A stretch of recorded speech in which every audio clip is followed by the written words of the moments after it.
Humilment pense que tornar a la terra i a la natura és el que caldria fer per poder frenar aquesta i d'altres pandèmies que vindran. També s'han de posar en marxa polítiques de repoblació de llogarets oblidats, reforestar zones deixades de la mà, diversificar conreus i recuperar el seny pel que fa a horaris laborals i a ocupacions d'esclavatge.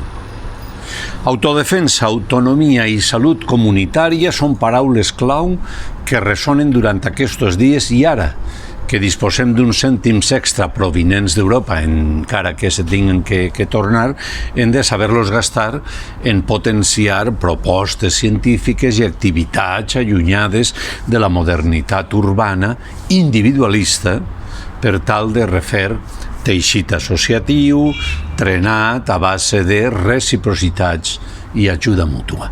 El futur de la humanitat està jugant-se en estos terrenys i en estos espais. Resistir a la pandèmia suposa posar en joc recursos i potenciar la ciutadania.